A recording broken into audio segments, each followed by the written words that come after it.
एक गांव में आदित्य नाम का एक मेहनती लड़का रहता था।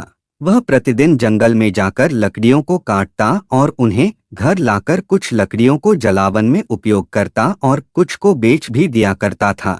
इससे पहले आदित्य पढ़ाई करने के लिए स्कूल जाता था, लेकिन जब से उसके पापा की मृत्यु हुई थी, वह घर की जिम्मेदारियों को संभालने में व्यस्त हो गया था, क्योंकि घर में कोई कमाने वाला नहीं था। इसी कारण से वह स्कूल छोड़कर काम करने लगा था। जब वह जंगल से लकड़ियां लेकर घर वापस आता तो उसकी माँ कहती थी कि तुम यह सब काम मत करो, तुम पढ़ाई करो, मैं घर का सारा खर्चा देख लूंगी।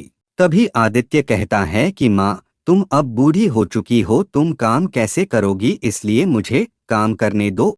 उसने अपनी माँ से कहा कि पढ़ाई करने के लिए तो मेरी छोटी बहन है ना, जो अभी पढ़ाई कर रही है, क्योंकि घर में एक न एक पढ़ा लिखा होना चाहिए, इसलिए मेरी बहन पढ़ाई कर रही है, इससे मैं संतुष्ट हूँ। अगले दिन सुबह फिर वो इसी क्रम को दोहराता है और अपनी बहन को पढ़ाई के लिए स्कूल पहुँचा देता है। उसके बाद जब वापस घर आ रहा होता है तो रास्ते में देखता है कि एक जगह किसी का मकान बन रहा है। वहां पर बहुत सारे मिस्त्री और बहुत सारे लेबर काम कर रहे थे। आदित्य ने भी सोचा कि अगर मैं यहाँ काम का बात कर लूं और मुझे भी काम मिल जाए तो मेरे परिवार का पालन पोषण हो जाएगा। जैसे ही वह मिस्त्री के पास जाता है और कहता है कि क्या मुझे यहाँ कोई काम मिल सकता है, तभी एक आदमी कहता है कि बेटा, तुम्हारी उम्र तो कॉलेज में पढ़ने की है, तुम पढ़ाई करो और अच्छी नौकरी करो। यह सुनकर आदित्य कहता है कि यह बात तो ठीक है, लेकिन मेरे घर की हालत अच्छी नहीं है और मुझे घर चलाने के लिए पैसा कमाना ही होगा।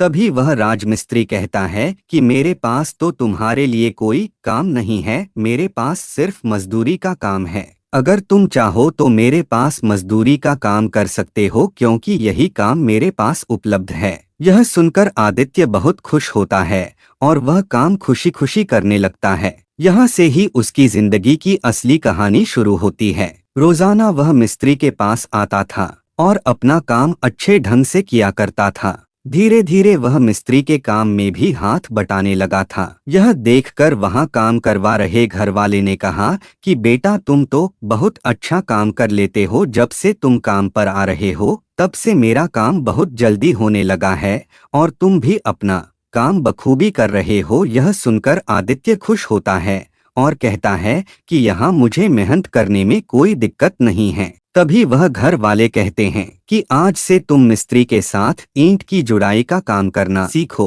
कुछ ही दिन बाद तुम एक पक्का राजमिस्त्री बन जाओगे और तुम अच्छा खासा पैसा कमा सकोगे। यह सुनकर आदित्य ने हंसा और कहा कि हाँ, यह तो बहुत अच्छी बात है। अगर मैं मिस्त्री बन गया तो मैं बहुत सारा पैसा भी कमा सकता हूँ और घर का भी ख्याल रख सकता हूँ। वह इसी तरह निरंतर काम करता रहा और धीरे धीरे मकान बनाने के बारे में जानकारी हासिल करता रहा। एक दिन आदित्य अपने घर में सो रहा था, तभी उसने सपने में देखा कि वह एक ठेकेदार बन गया है। उसने अपनी ठेकेदारी शुरू कर दी है और लोगों के मकान बनाना शुरू कर दिया है। आंख खुली तो ये बात आदित्य ने अपनी माँ को बताई। माँ ने कहा कि जो मेहनत से काम करता है उसे कभी भी निराशा नहीं होना पड़ता है, तुम जरूर अपना काम शुरू करोगे। फिर माँ ने कहा कि देखो बेटा, कारोबार तुम बाद में शुरू करना, अभी तुम्हारी बहन बड़ी हो गई है, पहले उसकी शादी करवाना जरूरी है। आदित्य ने कहा कि तुम सही कह रही हो माँ, मुझे तो इस बात का ख्याल ही नहीं था, हम जल्द ही उसके लिए अच्छा रिश्ता ढूंढ लेंगे। उसके बाद आदित्य की माँ ने अपनी बेटी के लिए एक अच्छा रिश्ता देखा और उसकी शादी करने की तैयारियां शुरू कर दी। आदित्य ने अपनी बहन की शादी बड़े ही धूमधाम से करवाई।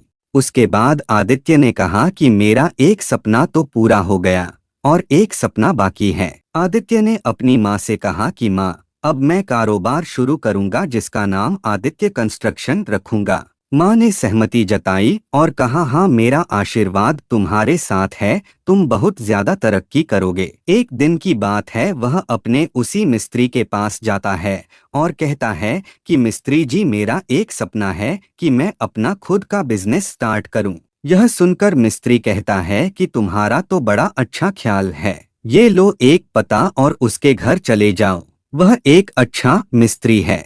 वह तुम्हारा काम अच्छे से करेगा। साथ ही मैं तुम्हें एक और पता बताता हूँ जहाँ एक नया घर बनने वाला है, वहाँ जाओ और बात कर लो। अगर वहाँ तुम्हें काम मिल जाता है तो तुम्हारी आदित्य कंस्ट्रक्शन की शुरुआत जल्द ही हो जाएगी। आदित्य वहाँ जाता है और घर वाले से बात करने लगता है और कहता है कि मैं आपका घर बनाना चाहता हूँ। साथ ही बताता है कि मैं आदित्य कंस्ट्रक्शन का मालिक हूँ और खुद भी एक मिस्त्री हूँ, इसलिए मैं आपके घर को अच्छे से बनाने में काफी कम समय लूंगा। आदित्य की बातें सुनकर घर वाले राजी हो जाते हैं और उन्हें इस घर का कंस्ट्रक्शन का काम दे देते हैं। यह सुनकर आदित्य दौड़े दौड़े अपने घर जाता है और अपनी माँ से कहता है कि माँ, तुम्हारी आशीर्वाद से आज मेरे कारोबार को 4 चांद लग गया है, क्योंकि मुझे एक नया कंस्ट्रक्शन का काम मिला है जिसे करने पर खूब सारा पैसा कमा लूंगा। फिर उसके बाद वह उसी मिस्त्री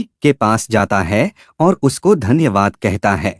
आदित्य कहता है कि मिस्त्री जी, आपका बहुत बहुत धन्यवाद। आपने मुझे अच्छा मिस्त्री भी दिया और काम भी दिलवाया। आज से मेरा आदित्य कंस्ट्रक्शन का सपना पूरा होने वाला है और मैं एक कारोबारी भी बनने वाला हूँ। आदित्य जल्दी से अपना काम शुरू करवाता है और तय समय से पहले ही अपने काम को खत्म कर देता है। आदित्य ने एक बड़ी ही अच्छी बिल्डिंग तैयार की थी, जिसे देखकर मालिक ने उसे धन्यवाद कहा और बहुत सारा पैसा भी दिया। आदित्य कंस्ट्रक्शन का नाम जैसे जैसे दूरदराज इलाकों में फैलता गया, आदित्य को ज्यादा काम मिलता गया। इससे अब आदित्य को बहुत बढ़िया फायदा मिल रहा था और सभी लोग आदित्य कंस्ट्रक्शन से ही काम करवाना चाहते थे। जैसे ही वह घर जाता है तो घर में जाकर माँ को कहता है कि माँ, मेरा बिजनेस अच्छा चल रहा है। मेरा एक ऑफिस भी खुल चुका है और काम इतना ज्यादा है कि मैं कर ही नहीं पा रहा हूँ। तभी माँ खुश होती है और कहती है कि हाँ बेटा, सबका घर तो बना रहे हो, लेकिन अपना घर कब बनाओगे? माँ का सपना था कि मैं एक अच्छा सा घर बनाऊं और उसमें अच्छा सा डिजाइन करूं। यह सुनकर आदित्य कहता है कि मेरा तो इस पर ध्यान ही नहीं गया। वह माँ से कहता है कि अगर मुझे सभी कामों से फुर्सत हो जाता है तो अपना काम भी जल्द ही शुरू करवा दूंगा। जिस तरह से आदित्य कंस्ट्रक्शन का काम चल रहा था, सभी लोग उसी से काम करवाना चाहते थे, जिस कारण पहले के मिस्त्री के पास काम की कमी होने लगी थी। वह सोच रहा था कि सभी लोग तो आदित्य से काम करवाना चाहते हैं, मेरे पास काम नहीं रहेगा तो मेरा घर कैसे चलेगा। यह सोचते सोचते उन्हें ख्याल आया, क्यों ना हम आदित्य से मुलाकात कर आए, वह मेरी कुछ मदद कर सकता है। जैसे ही वह आदित्य के ऑफिस में जाता है तो आदित्य कहता है कि आप यह क्या कह रहे हैं? आपने मेरे बुरे दिनों में मेरी इतनी मदद की है, मैं आपकी सेवा कैसे भूल सकता हूँ। घबराइए नहीं, मैं हूं ना। पहले आप मेरा एक अच्छा सा घर बनवा दीजिए और उसके बाद भी यदि आपके पास काम नहीं आया तो हम दोनों एक साथ मिलकर काम करेंगे।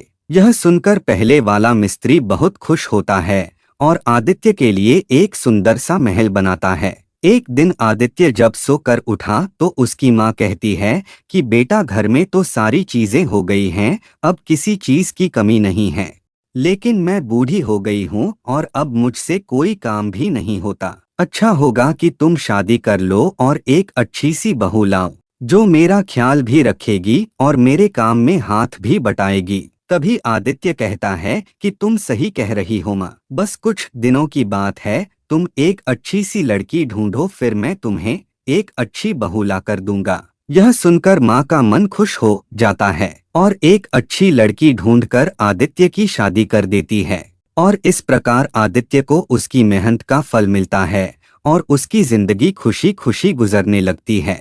दोस्तों, कहानी को पूरा सुनने का बहुत बहुत धन्यवाद। आपको ये कहानी कैसी लगी कमेंट करके जरूर बताएं। कहानी अच्छी लगी हो तो लाइक करें, अपने फ्रेंड्स को शेयर करें और चैनल को सब्सक्राइब करके हमें सपोर्ट करें। अब हम आपसे विदा लेते हैं और भगवान से यही प्रार्थना करते हैं कि आपका जीवन खुशियों से भरा रहे।